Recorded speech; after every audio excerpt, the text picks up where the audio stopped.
Bonsoir à tous, bienvenue dans le studio du groupe Nice Matin pour ce grand débat consacré à la crise du logement. Un débat organisé en partenariat avec la Task Force créée à l'initiative de l'UPE 06. 6 invités sont avec nous sur ce plateau. Pierre Hippolito, président de l'UPE 06, l'Union pour l'entreprise. Bonjour Pierre Hippolito. Bonjour. Jean-Pierre Savarino, président de la CCI Nice-Côte d'Azur. Bonjour Jean-Pierre Savarino. Patrick Moulard, vous êtes président de la Fédération du bâtiment et des travaux publics des Alpes-Maritimes. Bonjour. Bonjour. Mathieu Marin, vous êtes président du syndicat des architectes de la Côte d'Azur. Bonjour. Bonjour. Marc Rasport, président de la Fédération des promoteurs immobiliers Côte d'Azur et Corse. Bonjour. Bonjour. Et enfin, Cyril Messica, vous êtes coprésident de la FNAIM Côte d'Azur et président de l'Observatoire de l'immobilier et de l'habitat 06. Bonjour. Bonjour à vous. Et bienvenue sur ce plateau. Parvenir à trouver un logement sur la Côte d'Azur est devenu quasiment mission impossible. Sur 783 000 logements recensés par l'INSEE en 2020, 1 sur 4 est une résidence secondaire, 65 000 sont vacants et plus de 15 000 sont destinés aux plateformes type Airbnb et à la location saisonnière. Les biens sont rares dans le neuf comme dans l'ancien, les loyers sont élevés, les capacités de crédit limitées, autant de freins pour les actifs qui cherchent à se loger et pour les entreprises qui peinent à recruter. Alors avant d'envisager les solutions qui pourraient être mises en œuvre, je voudrais qu'on s'arrête quelques instants sur le constat et on va s'y arrêter avec vous, Pierre Hippolito. En quoi le problème du logement des salariés est aussi un problème pour les entreprises ? C'est un problème majeur et qui empire. Tout d'abord, vous l'avez dit en introduction, Denis, le travailleur, il est déjà en concurrence avec beaucoup de personnes quand il veut acquérir ou se loger. Les touristes, les résidences secondaires, les investisseurs locatifs et les plateformes diverses et variées, les retraités qui ont un pouvoir d'achat supérieur et le social prioritaire, c'est-à-dire le social des non-travailleurs. Donc le travailleur, il arrive en 5e, 6e position pour pouvoir obtenir un logement. Donc ça, c'est une réalité. La deuxième réalité, c'est que dans notre territoire des Alpes-Maritimes, il faut être dans les 90% des travailleurs les plus riches pour acquérir un logement sur son lieu de travail ou dans le bassin de son lieu de travail qui correspond à son besoin. Donc ça devient de plus en plus difficile. Pour acquérir, mais aussi pour se loger en tant que locataire, puisqu'il faut être dans les 70% des actifs les plus riches pour obtenir un logement qui correspond à ses attentes dans son bassin d'emploi. Donc on n'arrive plus à acquérir et on n'arrive plus à louer. De l'autre côté, nous avons des bailleurs sociaux type Action Logement qui ont été créés pour justement régler la problématique du logement des travailleurs. Force est de constater qu'on a aujourd'hui 17 000 demandeurs d'emploi sur demandeurs de logement sur les Alpes-Maritimes et seulement 1900 familles qui ont été accompagnées par Action Logement. Puis au niveau national, je vous donne une fourchette parce que les chiffres sont dissonants en fonction de ce qu'on demande, on a entre 300 000 et 500 000 locataires d'Action Logement qui ne sont pas des travailleurs. Donc la mission d'Action Logement s'est un peu fait détourner pour diverses raisons et le travailleur arrive vraiment en dernière position pour pouvoir se loger. Et la dernière problématique, vous l'avez abordée, c'est l'attractivité de notre territoire. Si les entreprises n'arrivent plus à recruter de salariés, si nos jeunes n'arrivent plus à se loger, ils vont partir. Et sans jeunesse, sans emploi, notre territoire est voué à disparaître d'un point de vue économique. Donc c'est effectivement un vrai danger et une situation que vous vivez au quotidien. Jean-Pierre Savarino, sur l'état des lieux, est-ce que vous pouvez nous en dire un petit peu plus ? La CCI Nice-Côte d'Azur a réalisé récemment une enquête justement sur les besoins en logement des entreprises. Oui, nous avons réalisé une enquête qui malheureusement a donné des chiffres assez inquiétants puisque 80% des acteurs économiques aujourd'hui disent qu'ils ont été confrontés à des candidatures qui ne viendraient pas et qui se désistent à cause du logement. Donc ça veut dire quoi ? Ça veut dire qu'aujourd'hui, la croissance de nos entreprises est en péril puisque nous avons beaucoup de postes aujourd'hui qui ne sont pas pourvus et beaucoup d'activités qui ne peuvent pas être réalisées. Et nous avons aussi, réalisé il y a maintenant 3 ans, plus de 50 recommandations qu'on essaye toujours de présenter et de faire en sorte qu'il y ait une partie d'entre elles qui soit prise en compte, justement pour arriver à rester ce territoire durable et intelligent tel qu'il est. Mais aujourd'hui, on se pose, beaucoup de questions parce que ça avance pas assez vite pour nous et ça met surtout de plus en plus en péril des entreprises. Je laisserai mes collègues tout à l'heure discuter de l'écroulement des permis de construire et des logements, qui est aussi catastrophique et qui va impacter des entreprises qui vivent dans la filière de bâtir. Alors justement, Patrick Moulard, quel est votre regard sur la situation dans les Alpes-Maritimes ? Je crois que vous avez des chiffres vous aussi. Alors oui, effectivement, donc les chiffres de mise en chantier, on va dire sur l'ensemble du national, on est à un comparatif de 1993. C'est-à-dire qu'on a un niveau de mise en chantier de cette époque. Donc on a reculé de 30 ans. Sauf que le tissu de la famille a augmenté de 8 millions de familles. Donc c'est-à-dire qu'il y a la famille monoparentale, donc on a besoin de plus de logements. Donc en fait, si on a plus de familles à loger, et quand on rapporte ce nombre au nombre de constructions, on est en 1950. Voilà, ça c'est la réalité des chiffres de construction de mise en chantier. Donc c'est dramatique. C'est dramatique. Alors le Premier ministre Gabriel Attal a expliqué lors de son discours de politique générale qu'il faisait du logement une de ses priorités. Un projet de loi sur le logement a été présenté en Conseil des ministres le 3 mai. Il sera examiné par le Sénat à partir du 17 juin. Dans les Alpes-Maritimes, l'UPE 06 a souhaité se saisir de ce sujet en fédérant plusieurs organismes et syndicats professionnels de manière à apporter des solutions pour faire face à cette crise du logement. Pierre Hippolito, est-ce que vous pouvez nous expliquer cette démarche ? Pourquoi simplement ne pas se contenter d'attendre que l'État agisse ? Parce qu'on a une responsabilité individuelle et collective. Les entrepreneurs, les entreprises ont un rôle à jouer, doivent être force de proposition. Et quand les propositions ne suffisent pas, il faut qu'ils soient force d'action. On est dans une situation de crise, donc depuis, de façon historique, on a une problématique de logement dans les Alpes-Maritimes. D'ailleurs, pour ça que la Chambre de commerce et l'OIH ont été créés pour observer, avoir de la donnée, identifier les problématiques. Ça, c'est quelque chose qui existe depuis maintenant de nombreuses années. Mais là, on est en situation de crise. Et une situation de crise exigeait une approche collective de toute la chaîne et tous les maillons. Et c'était difficile pour d'être entendu. Quand vous êtes promoteur et que vous dites vous êtes une réelle crise, on vous dit bah oui, mais vous regardez votre intérêt personnel.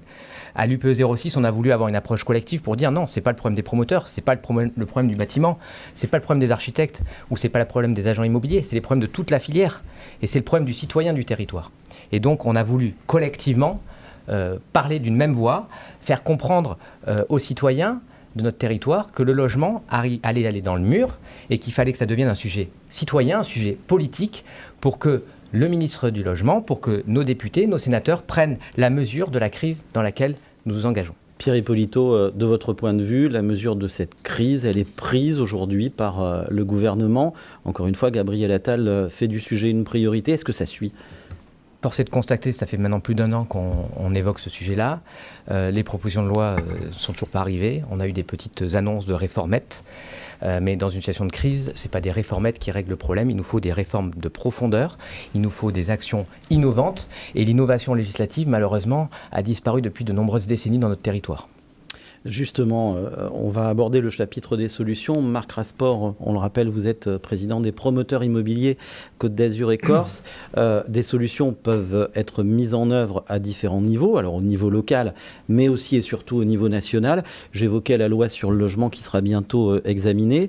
Quelles évolutions législatives permettraient de débloquer efficacement la situation ? Alors j'en vois 2. Une première que nous avons proposée, c'était ni plus ni moins. Dans notre département et sur la France, on constate qu'il est de plus en plus difficile de construire et surtout que les maires se saisissent de ce sujet.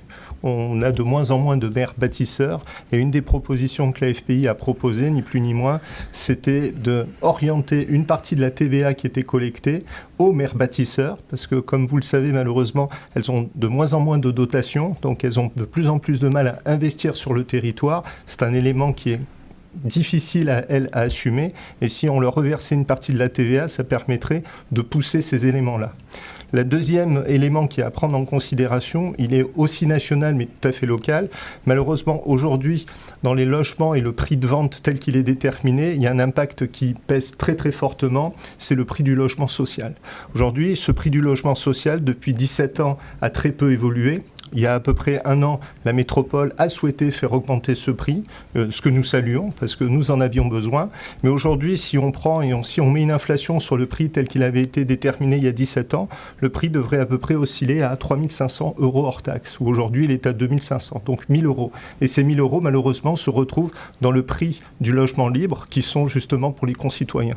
Donc ces 2 actions permettraient déjà de améliorer, je dirais, la situation, parce que dans notre département, malheureusement, notre crise, elle date pas des 2 ans, elle date il y a plus de 15 ans, comme mes camarades l'ont précisé. Alors, Marc Rasport, vous avez parlé de maires bâtisseurs.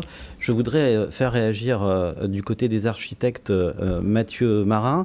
La délivrance des permis de construire constitue visiblement un vrai point de blocage. Que faudrait-il changer ? C'est une situation qui s'empire depuis quelques années. Il y a de moins en moins de permis qui sont accordés.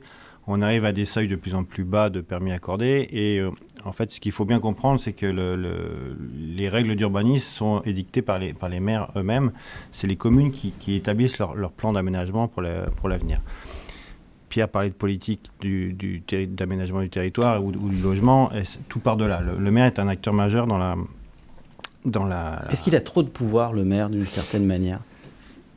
Il a le pouvoir, surtout au nom de ses concitoyens, d'ailleurs, d'établir le schéma d'aménagement de sa commune. Donc, effectivement, quand on définit des zones qui sont ouvertes à l'urbanisme et au logement, nous, acteurs, architectes ou promoteurs, ou toutes les personnes qui interviennent dans l'établissement d'un permis de construire, qui déposent des permis de construire, on respecte ces règles.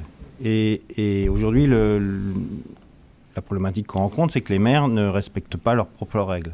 Et donc, on arrive à un taux de non-délivrance de permis qui est proprement inacceptable.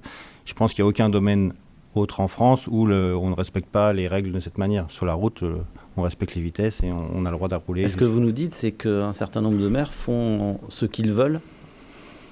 Il y a toujours une bonne raison pour que le permis soit légalement refusé. Pierre Hippolito ?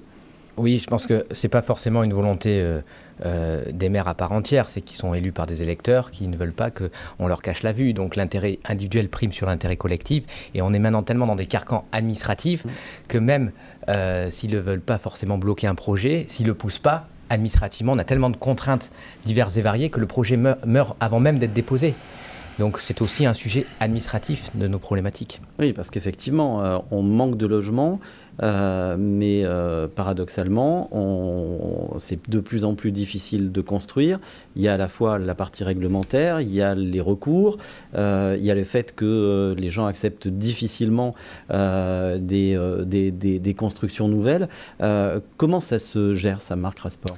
Alors, de manière assez simple. Je pense qu'aujourd'hui, qu'on va devoir défendre nos projets vis-à-vis des concitoyens. Nous militons avec les architectes à un moment donné d'aller justement se confronter aux concitoyens, expliquer nos projets, présenter nos projets. Tout à l'heure, Mathieu Marin disait qu'on ne respecte pas les règles. Aujourd'hui, ce qui est assez fou, on parle du ZAN où il faut justement avoir une densification qui est raisonnée. Zéro artificialisation nette. C'est ça. Donc, qui va avoir un impact très très important. Aujourd'hui, je vais vous donner juste un petit pourcentage qui est assez, je disais, effrayant. On a besoin aujourd'hui de logements. Quand un PLU nous autorise à faire 100, on utilise ni plus ni moins 65% de la capacité qu'on pourrait construire. Donc à chaque fois qu'un permis sort, malheureusement, on fait une gabegie de droits à construire et aujourd'hui, ça pourrait être des logements qui pourraient être proposés à nos concitoyens. Alors c'est vrai que, comme disait Pierre, il y a l'intérêt personnel, c'est une chose. Maintenant, on va devoir ensemble expliquer pourquoi nos bâtiments sont vertueux, pourquoi ils s'insèrent bien, pourquoi ils permettent d'accueillir aussi toute une frange de la population, que ça soit du logement social, ce qui est nécessaire, ce qui est important, les gens qui habitent sur le territoire et qui travaillent chez nous, y compris le secondaire, il y aura de la place pour tout le monde, pour autant qu'on nous laisse construire. Cyril Messica, vous défendez une solution très concrète, c'est la portabilité des prêts. Est-ce que vous pouvez nous expliquer en quoi ça consiste ? Oui, on milite pour plusieurs solutions, mais c'est vrai que voilà, notamment la portabilité des prêts, la transférabilité des prêts qui existait jusqu'à 2019 sur certains prêts, aujourd'hui malheureusement n'existe plus et ce qu'on souhaitait, c'est redonner du pouvoir d'achat à tous les acquéreurs, pouvoir, lorsqu'on vend son bien, pouvoir garder son prêt à qui on a fait une acquisition à un taux qui était de 1%, qui aujourd'hui est passé à 4%. Donc on veut libérer du pouvoir d'achat. Donc on semblerait qu'on soit un petit peu entendu sur la portabilité, malheureusement pas sur la transférabilité, donc transférer son prêt à l'acquéreur. Pour autant, on milite. Et dans notre département, on milite également pour libérer le statut du bailleur privé. Alors pour terminer pour poursuivre sur la portabilité des prêts, qu'est-ce qui coince et qui coince sur ce sujet ? Qui coince je pense d'autres fédérations. C'est pas voilà, il y a un manque à gagner pour certaines fédérations. Nous, ce qu'on souhaite, c'est libérer sans un grand coût la portabilité. Oui, je vous ai interrompu sur le deuxième point. Non, on est une terre aujourd'hui, la Côte d'Azur, notre territoire accueille les touristes en masse. Elle n'accueille plus les actifs. C'est un repoussoir à actifs. Donc nous, on voulait simplement militer pour une refonte du statut du bailleur privé, qui aujourd'hui est considéré malheureusement comme le mauvais élève. Voilà. Si vous voulez sur des plateformes dont on taira le nom aujourd'hui, vous faites un petit peu ce que vous souhaitez. Vous n'êtes pas soumis à la loi climat et résilience. Comme le bailleur privé, vous n'avez pas la même fiscalité. Les problématiques qu'a un bailleur privé, donc il est soumis à des problématiques notamment de chauffage, d'isolation, ce qui n'est pas le cas quand vous louez en été. Une climatisation ne pollue pas. Donc c'est un petit peu bizarre. Voilà. Pierre Hippolito, Cédric Messicane nous dit que la région est devenue un repoussoir à actifs. Alors vous avez beaucoup réfléchi au sujet de la crise du logement. Quelles sont les solutions que vous défendez ou que vous soutenez pour faciliter l'accès des actifs au logement ? Alors, je vais commencer déjà par remercier la sénatrice Dominique Sassone-Estrosi qui est à l'écoute. On a la chance d'avoir la présidente des affaires économiques du Sénat qui est sur notre territoire, qui est une experte en immobilier, qui nous écoute, qui est ouverte et qui fait évoluer les choses en fonction des retours qu'on peut lui faire et des spécificités de notre territoire.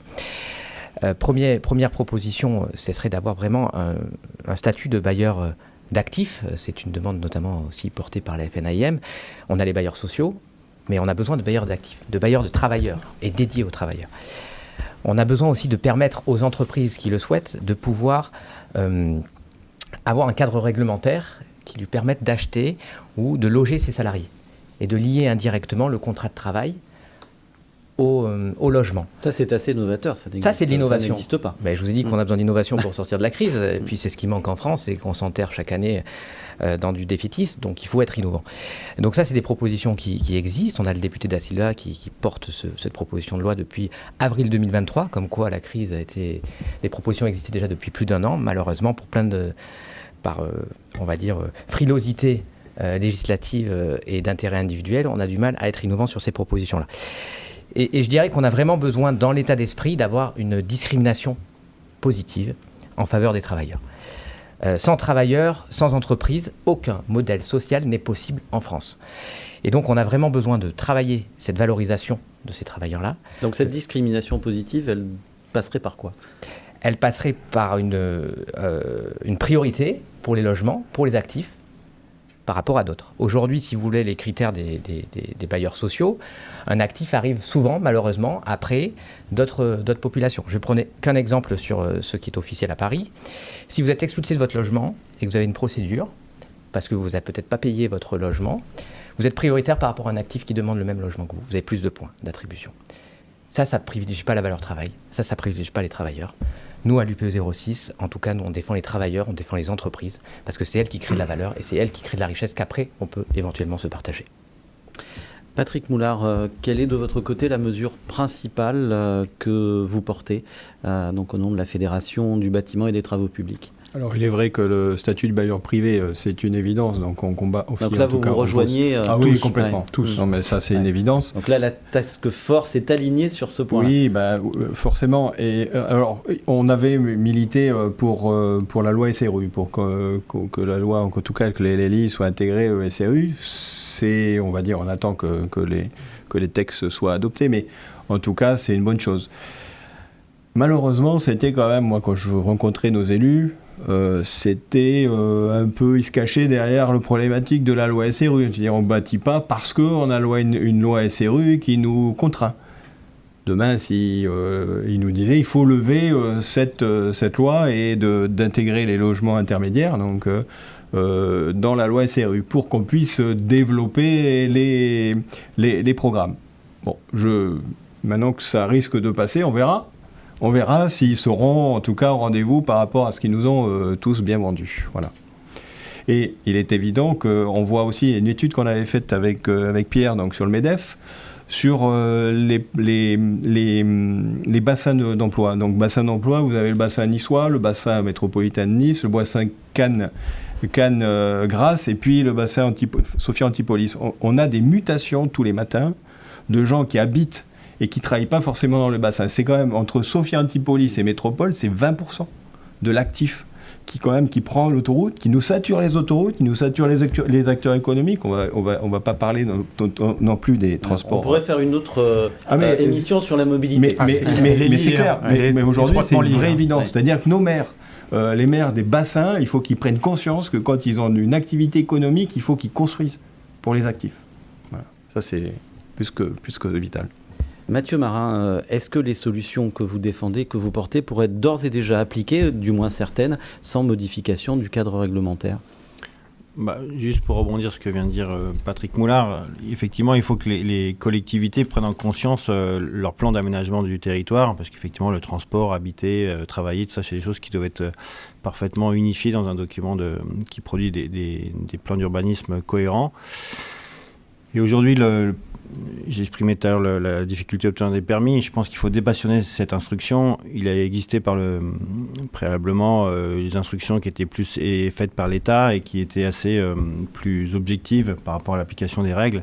Ça pourrait être une piste assez salvatrice et facile à mettre en œuvre pour que ça puisse qu'on obtienne des permis de manière plus régulière. Cédric Messica, il y a un autre levier possible, et je l'ai évoqué tout à l'heure, ce sont les logements vacants. Comment est-ce qu'on pourrait agir sur le sujet ? C'est un vaste sujet, les logements vacants. Deux possibilités. La fiscalité, donc avec une fiscalité incitative.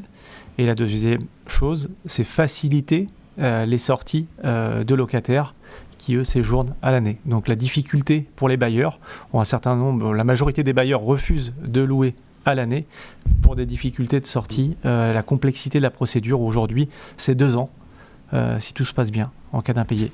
Donc une grosse problématique, beaucoup de logements vacants dans notre département. Ouais. Patrick Moulard, un autre sujet, c'est les zones inoccupées, comme les friches industrielles ou les usines désaffectées, par exemple. Comment on pourrait agir sur ce point-là ? C'est des pistes de développement de l'immobilier, notamment du logement. Parce qu'il y a peu de foncier disponible. Oui. Il faut aller chercher des solutions là où elles pourraient Exactement. Donc, ça fait partie des pistes, ça fait partie de la surélévation aussi. Un certain nombre sur la métropole, on a évoqué un certain nombre de logements potentiels sur la surélévation. OK. Mais ça sera pas c'est pas les solutions seules et uniques à nos problèmes.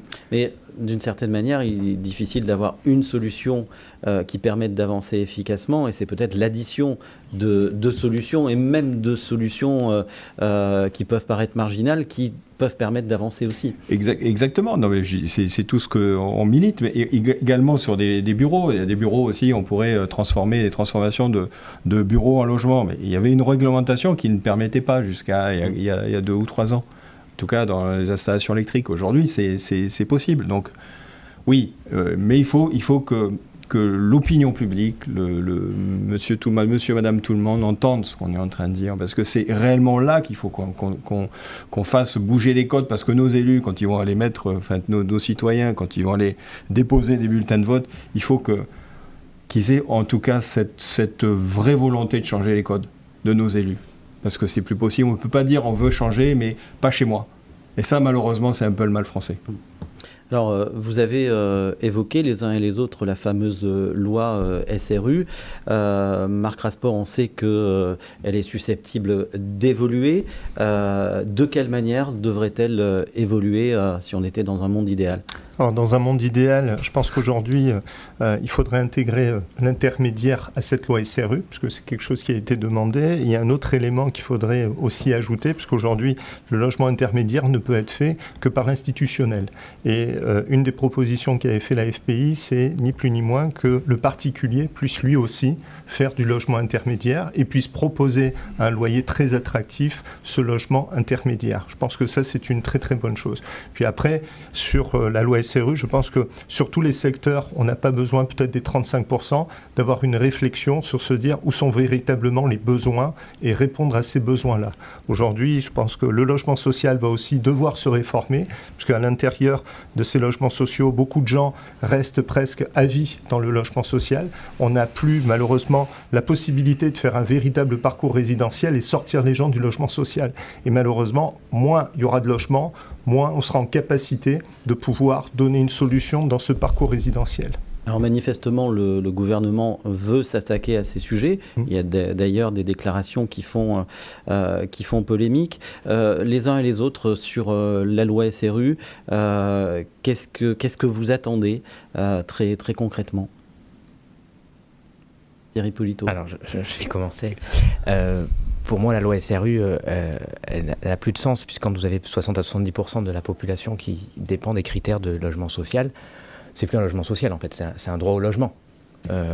Et moi, comme l'a dit Marc, on milite, et d'ailleurs, le rapport de l'Institut Montaigne qu'on avait publié il y a 3 ans maintenant, proposait déjà d'intégrer le logement intermédiaire, et donc le logement des travailleurs, dans les quotas SRU. Donc il faut faire tomber ce dogme de la loi SRU, qui n'est plus adaptée, qui met des contraintes administratives, fiscales et réglementaires et qui ne répond pas aux problèmes.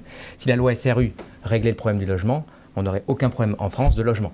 Donc supprimons la loi SRU et proposerons d'autres lois qui proposent de prendre en compte les segmentations, le logement social, parce qu'on a des demandeurs sociaux. Et pour autant, il ne faut pas passer à côté du sujet du logement social, qui est une réalité, un vrai problème dans notre pays. C'est une réalité, mais il ne faut pas qu'on passe à travers le logement des travailleurs. Voilà. Et je le répète, c'est les travailleurs qui créent la valeur. Donc si on n'arrive pas à valoriser les travailleurs et qui doivent faire 2 heures de trajet, payer le gasoil, payer le péage pour se loger et qui passe après un non-travailleur, quelle que soit sa situation difficile, c'est pas entendable pour les travailleurs et on va se retrouver avec de plus en plus de non-travailleurs qui vont pas cotiser et notre modèle social va exploser. Il faut que les Français l'entendent. Oui, alors moi dans les débats, le débat qui est amené aujourd'hui, il y a un élément qu'il faut ressortir et qu'il faut mettre en avant, c'est l'urgence. Ça fait des années. Ça fait des années qu'on propose des solutions. Ça fait des années que les retards se cumulent. Et il ne faut pas oublier que plus on prend la décision tard, plus malheureusement l'inertie faite à tous ces éléments va faire que le redémarrage va se faire dans un laps de temps relativement long. On a un exemple aujourd'hui, on parlait de Sophia Antipolis et on peut en parler. Aujourd'hui, le besoin de Sophia Antipolis, je vous rappelle qu'il y a 45 000 personnes qui sont sur Sophia, il y en a 35 000 qui rentrent le matin, il y en a 35 000 qui sortent le soir. Pourquoi on ne construit pas sur Sophia Antipolis essentiellement des habitations, je dirais, pour les actifs ? Chaque construction qu'on va faire sur Sophia Antipolis, il y a une exigence de pouvoir faire du logement social. Mais le logement social, les gens ne vont pas y habiter parce que c'est pas, je dirais, stratégique par rapport à eux. C'est trop éloigné, je dirais, des centres-villes. Et si on arrivait à déroger là-dessus, ça permettrait quand même de trouver des solutions très rapidement en termes d'équipement pour pouvoir pallier en même temps ce problème de mobilité tellement connu sur la côte. Les deux problèmes sont liés. Donc finalement, tout ça, c'est quoi ? C'est du bon sens et de la rapidité d'exécution. Donc on est vraiment aujourd'hui... Le bon sens n'est jamais une évidence. Le bon sens n'est jamais une évidence. Alors c'est ce qu'on essaie, nous, de passer, parce que vous savez, dans les 50 solutions qu'on a proposées, ou orientations qu'on a proposées, une grande partie sont issues de ça. Et on est des professionnels, enfin vous êtes des professionnels dans ce domaine, et en général les professionnels ils essaient de trouver des solutions rationnelles, ils essaient pas de trouver des solutions utopiques et qui ne peuvent pas apporter. Ce qu'on demande, c'est tout simplement d'appliquer des éléments essentiels qui impactent aujourd'hui d'une façon directe, et on a besoin aussi de solutions rapides. Nous, on s'inquiète beaucoup parce que le temps de décision, le temps de concertation, le temps de réaction, il est colossal aujourd'hui. Et moi, je vois les entrepreneurs dans le bâtiment, je vois les promoteurs. Ce qu'ils vous annoncent aujourd'hui, ça va arriver. Parce que les solutions n'ont pas été prises. Et donc, il va y avoir des problématiques. C'est inéluctable. La seule chose qu'on souhaite, c'est que le temps de crise soit le plus court possible. D'où la réaction et d'où la mobilisation. Cédric Messica. Oui, donc cette loi doit s'adapter à notre territoire, mais doit s'adapter aussi à nos communes. Sophia Antipolis, la constructibilité qu'on peut faire à Sophia Antipolis n'est pas la même qu'à Cannes, qu'à Antibes ou qu'à Nice. La densité est déjà là. Donc nous, ce qu'on milite, c'est vraiment une adaptation du bon sens, puisque Voilà, nous on a envoyé une lettre par le biais du manifeste à l'ensemble des maires du département. On a envoyé 166 courriers. On a reçu 3 entretiens. Voilà, parce que la construction est malheureusement aujourd'hui un gros mot. Comme l'expliquait Pierre, avec une servitude de vue, on a la mer sur la Côte d'Azur, et lorsqu'on vous bouche la vue mer, c'est un drame. Lorsqu'on construit à côté, il y a un traumatisme pour certains au niveau des promoteurs. On a l'impression qu'on va construire des bars. Voilà, et c'est pas du tout aujourd'hui, on n'est plus du tout dans cette hypothèse. Mathieu Marat. La loi SRU aujourd'hui est une loi de plus parmi tant d'autres. Il y en a eu qui étaient précédemment et il y en a d'autres qui sont arrivés après. Il y a aussi aujourd'hui dans l'environnement, on prend en compte les risques qui est naturel, qui étaient moins pris en compte précédemment, plus toutes les nouvelles normes de construction et tout ce qui peut s'imposer à nous de plus en plus. Or, il y a un sujet qui n'évolue pas et qui se fait de la même manière depuis plusieurs décennies, c'est bien un règlement d'urbanisme. Et je rappelle qu'un règlement d'urbanisme, c'est la vision qu'on peut avoir, nous, collectivement, sur notre développement, en termes de logement, en termes de transport, en termes d'activité. Et en fait, il se crée un décalage assez abyssal, je pense, entre un règlement d'urbanisme, qui est l'aménagement du territoire qu'on peut faire, et les lois qui viennent se succéder et amender notre politique et vie quotidienne. Et aujourd'hui, on arrive à une situation où finalement, on n'est pas en adéquation entre la manière de faire la ville et puis la réalité de l'activité et de vivre. Pierre Hippolito, vous souhaitiez réagir ? Je pense qu'il y a un point qui est important. C'est vrai que si on n'incite pas les bailleurs privés, le propriétaire qui a un appartement dont il a hérité, de loger plutôt en actif que de loger en Airbnb parce qu'il va plus gagner d'argent, aujourd'hui, il faut privilégier le logement aux actifs. Et si on privilégie fiscalement le logement aux actifs, l'offre et la demande va s'aligner. On aura des loyers cohérents parce qu'il y a une incitation financière d'avoir des loyers cohérents pour les actifs plutôt qu'aller faire du dumping financier pour louer pendant 3-4 mois dans l'année. Donc il y a des solutions. Il faut donner de la liberté aux gens et il faut réorienter notre stratégie réglementaire et fiscale en faveur des bailleurs privés et en faveur des actifs. Le Sénat a renforcé récemment les mesures concernant les meublés de tourisme type Airbnb. Est-ce qu'il faut aller plus loin et est-ce que c'est un vrai levier ? Bien sûr qu'il faut aller bien plus loin. Aujourd'hui, on est dans une crise, on a une problématique identifiée et on fait des réformettes. La solution, c'est une interdiction qui soit totale. Aujourd'hui, on doit pouvoir mettre sur la table, dans le débat public, une interdiction totale de la location potentiellement saisonnière, en attendant que la crise du logement s'apaise. Donc, c'est des sujets qu'on doit pouvoir débattre. Et il ne faut pas qu'on essaie d'ajuster, d'améliorer, etc. On est dans une situation de crise. La situation de crise exige des réformes de crise, qu'elles soient temporaires et qu'après on réouvre le marché, c'est normal. Mais en tout cas, il faut qu'on puisse évoquer ces sujets-là. Vous parlez d'interdiction totale, mais derrière ces plateformes et derrière les meublés de tourisme, il y a aussi une économie. Il y a bien sûr qu'il y a une économie, mais aujourd'hui, moi je parle de notre territoire. Si on n'a plus d'actifs sur notre territoire, on peut avoir toutes les plus belles économies de sièges à Paris ou ailleurs, ça ne fonctionnera pas. Donc l'économie ne fonctionne que si vous avez des travailleurs et des entreprises. Aujourd'hui, on ne va plus avoir de travailleurs ni d'entreprises parce qu'on n'a plus d'actifs sur notre territoire. Donc la situation de crise exige des sacrifices et des choix. Et choisir, c'est gouverner. Alors, de nombreuses solutions ont été évoquées sur ce plateau à des niveaux différents. Comment faire en sorte qu'elle ne reste pas lettre morte ? Jean-Pierre Savarino, les professionnels, les socioprofessionnels, les syndicats professionnels ont des idées, on le voit. Quelles sont les conditions pour qu'elles puissent aboutir ? Alors, les solutions, elles sont collectives. Vous l'avez compris, si on fait une task force, c'est pour justement donner de la puissance aux mots et de pouvoir être visible. On a des relais aujourd'hui, on est, nous, dans un état de droit, et donc ce qu'on fait, c'est qu'on essaye de solliciter des gouvernants, des prises de conscience en premier, des réflexions, et puis après, des prises d'action. Le plus gros souci qu'on a aujourd'hui, c'est l'action, on va dire. C'est-à-dire, c'est la dernière phase de passer... je dirais, on est là en tant que professionnel pour essayer d'apporter des solutions, d'apporter des orientations. On vous écoute On nous écoute. Ça change. Bon, il y a une amélioration, je dirais. On a eu pendant des années peu d'oreilles. Aujourd'hui, on en a. Il y a une écoute qui est faite. Aujourd'hui, on est, je peux dire, dans les intentions. on n'est pas encore dans l'action. Et nous, ce qu'on souhaite, tous entrepreneurs que nous sommes, c'est plutôt être dans l'action une fois qu'on a bien réfléchi aux solutions qu'on devait mener. Donc on essaye de continuer et on le fait de toutes les façons possibles, je dirais, qui nous est aujourd'hui et dont il est possible de profiter. C'est-à-dire d'une part la communication, bien sûr, d'une part le soutien, je dirais, des politiques locaux qui sont là pour nous aider et pour faire passer le message. Deux, aussi nos instances, je dirais, d'État que nous avons sur le territoire, le préfet nous reçoit, etc., pour remonter l'information. Et on a besoin aussi, et il le disait tout à l'heure, de sensibiliser le citoyen. Parce que le citoyen, aujourd'hui, dans cette problématique-là, on l'entend peu. Oui, mais il y a beaucoup de réflexes individuels et individualistes, on l'a évoqué. Tout à fait. Donc il y a une éducation, il y a une information, enfin, il y a beaucoup de choses à mener. Et la seule façon d'y arriver, c'est d'insister, d'expliquer, d'avoir un côté un peu pédagogique par rapport aux actions qui sont menées et de discuter avec, je dirais, les collectivités afin que d'une part, elles y trouvent elles aussi un intérêt et peut-être aussi d'aider à ce que les collectivités aient un retour aussi des efforts qu'elles font parce qu'aujourd'hui, on a quand même je dirais, un déséquilibre en termes de finances, que chaque fois qu'une collectivité doit investir, je dirais, ou doit s'occuper d'une implantation, elle a tout un système autour qui va lui coûter de l'argent, les réseaux, je dirais, les mises à disposition, etc. Et ces éléments-là, c'est pas négligeable parce que dans un budget, aujourd'hui, il faut pouvoir le gérer. Donc, beaucoup de sujets. Ce qui en est certain, c'est qu'on ne peut pas rester muet. Il faut surtout en parler tous ensemble.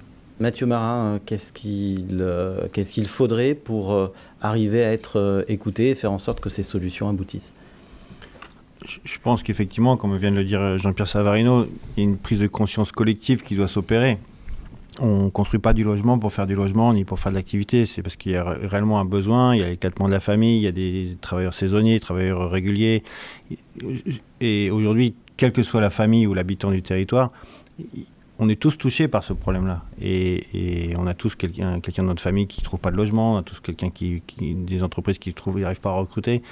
Donc il faut vraiment une prise de conscience collective et que ça se traduise dans des autorisations de réalisation de projets pour qu'on puisse avancer. Mais effectivement, il y a une réelle urgence à ce qu'il y ait une prise de conscience collective là-dessus. Cédric Messica, il faut une prise de conscience, il faut de l'action rapide ? Évidemment, là on est tous fervents défenseurs de la problématique logement. Mais aujourd'hui, comme on le répète, pas de tourisme sans actifs. Voilà, ce n'est plus possible. Et donc on assiste à des situations de blocage. On a été reçu par le préfet à 2 reprises. Qui est plutôt conscient du problème et dans la volonté d'agir. Oui, ils ont découvert un certain nombre de chiffres assez éloquents sur la problématique logement. Donc déjà, on avance. Mais il faut aller plus vite. Vous savez, le préfet, les services de l'État, les collectivités ont aussi du mal à recruter sur notre territoire. Pour les mêmes raisons. Pour les mêmes raisons. Donc on assiste à un blocage collectif. Donc ça va peut-être nous aider. C'est un blocage collectif. Ce qui est inquiétant, c'est que même quand un maire ou un préfet subit ces problématiques, il n'a pas la solution d'action. Donc il faudra poser la question au ministre, comment on peut faire ? Puisque au niveau local, le préfet ou un maire n'a pas le pouvoir de régler le problème. Marc Rasport, comment faire en sorte d'avancer et que vous soyez écouté ? Écoutez, je crois qu'on est un peu les témoins aujourd'hui pour se faire écouter. Je pense qu'aujourd'hui, l'action va devoir venir aussi du concitoyen lui-même. C'est assez paradoxal aujourd'hui où on voit beaucoup de gens sont mal logés. Finalement, on voit beaucoup de fédérations, beaucoup de gens dans la rue. Et finalement, celui qui est le plus mal logé et tout, il n'est pas dans la rue. Donc, c'est assez étonnant. Oui, parce qu'on assiste à des crises. On a eu la crise des Gilets jaunes, exactement, on a eu la crise de l'agriculture. Exactement. Mais la crise du logement est une crise qui est peut-être encore plus forte que les autres, qui est sur la durée, mais qui ne mobilise pas les gens dans la rue. C'est assez paradoxal et un peu schizophrénique. C'est-à-dire tout le monde veut, mais finalement, rien n'est fait. C'est ça qui est un peu dommageable. Tous les acteurs qui sont autour de cette table, nous, on est des acteurs pour pouvoir faire. Mais je dirais le premier pouvoir, c'est l'élu. L'élu qui doit prendre en considération le fait de se dire je porte les projets, je milite sur les projets, je défends les projets. À un moment donné, on ne peut plus être dans l'individualisme. Pas parce que Madame Michu est venue en disant oui, il y a un bâtiment qui est venu s'installer à côté de chez moi. Non, on va devoir être fort dans les positions qu'on va devoir adopter si on veut faire face à cette crise. Sinon, comme l'a dit Pierre, malheureusement, notre territoire va se déserter. Oui, il y aura des touristes, ce sera sympathique. On ne sait pas qui pourra servir ces touristes. Bon, on sera beaucoup moins attractif aussi au niveau touristique. politique si on n'a pas la capacité à loger nos actifs pour pouvoir avoir vraiment et recevoir les gens convenablement dans notre département. Merci Patrick Moulard. Le constat aujourd'hui, c'est 150 000 emplois, entre 150 000 et 300 000 emplois qui seront détruits entre maintenant et 2025, fin 2025. On pèse à peu près 2% du PIB sur la Fédération du bâtiment, donc ça veut dire qu'on comptait, c'est entre 3 et 6 000 emplois qui sont aujourd'hui menacés. Le constat, c'est qu'on est déjà à 900 emplois qui sont perdus. Donc si on prend la fourchette basse, on a encore un peu de chemin malheureusement à parcourir. Moi, ce que j'ai peur, c'est que la base, elle soit dans la rue. La base bloque les routes. Vous savez, notre président l'a indiqué sur un plateau TV national où il a quand même évoqué la possibilité de mettre des grues sur le périphérique. Voilà. Donc, si on en arrive là, on sera réellement dans un blocage, un ras-le-bol général, parce qu'on nous mène en bateau depuis trop longtemps. Alors justement, vous vous mobilisez pour qu'on évite d'en arriver là. Pierre Ippolito, on voit la constitution de ce collectif. J'imagine que vous poussez des portes, que vous sollicitez des élus ou des représentants du gouvernement. Comment est-ce que vous vous y prenez et comment vous comptez faire avancer vos idées ? Il est important qu'on continue à sensibiliser nos élus locaux, que ce soit les présidents de communautés de communes, les différents maires, mais surtout les députés et les sénateurs, parce que c'est eux qui doivent réformer d'un point de vue législatif ce sujet-là. Et comme je vous le disais, on a quand même une ouverture d'esprit de la plupart d'entre eux. Donc on a une écoute. Après, on est dans des problématiques politiques, des intérêts divergents de certaines institutions, de certains mouvements politiques. Et il y a une vraie peur pour certains élus de porter ce projet-là parce que c'est un projet qui est clivant. C'est un projet où, moi je vais vous le dire, on est susceptible d'opposer politiquement les travailleurs aux non-travailleurs. Et ça, politiquement, personne n'est prêt à le porter. Sauf qu'à un moment, on imagine les débats. Mais on a besoin de courage et on a besoin de débat. Et c'est des débats de société. On est un pays où le débat est né, le débat est agrandi. On a le droit de ne pas être d'accord. Mais par contre, ce qu'on n'a pas le droit de faire, c'est de ne pas dire les sujets et de ne pas débattre. Alors, je vais vous soumettre un petit exercice avant qu'on referme cette émission. Je vais vous demander à chacun d'entre vous de nous dire, si vous aviez le ministre du Logement en face de vous, ce que vous auriez envie de lui dire en une phrase assez courte. Cédric Messica. Non, je lui dirais tout simplement, écoutez les professionnels. Pour une fois, voilà, écoutez-nous. On a des solutions qui ne sont pas forcément coûteuses. Mathieu Marin. Je dirais bravo, parce que si l'État avait voulu stopper une filière et arrêter son économie, stopper la production de logements sociaux en France et réussir tous ces challenges d'un coup, il a réussi. D'accord, je pense qu'il serait ravi d'entendre ça. Jean-Pierre Savarino. Moi, je serais dans la continuité, c'est-à-dire d'abord qu'il écoute, qu'il réfléchisse vite et qu'il agisse surtout. Marc Rasport. Très simplement, arrêtons de parler, agissons, tout simplement. Je pense qu'aujourd'hui, le constat, il est accablant. On a donné tous les chiffres depuis des dizaines d'années. On crie à cette crise et à ce marasme depuis des années. Et un de ces jours, malheureusement, ça arrive. Là, on y est. Donc, il n'est plus le temps de tergiverser, il faut agir. C'est clair. Patrick Moulard. Des actions plus que tout. Pierre Ippolito. Et je lui dirais, est-ce que c'est le bon ministre pour porter ce sujet-là, vu la gravité de la situation ? Est-ce que c'est pas plutôt au Premier ministre ou à Bruno Le Maire ou au Président de la République de porter ces réformes plutôt qu'un ministre du Logement ? Merci beaucoup, merci à vous six pour ces échanges. Merci à Sophie Doncé et Philippe Bertini pour la réalisation de cette émission, à Christelle Benjamin pour sa préparation. Merci à tous de nous avoir suivis et à bientôt sur les sites internet et les réseaux sociaux du groupe Nice Matin.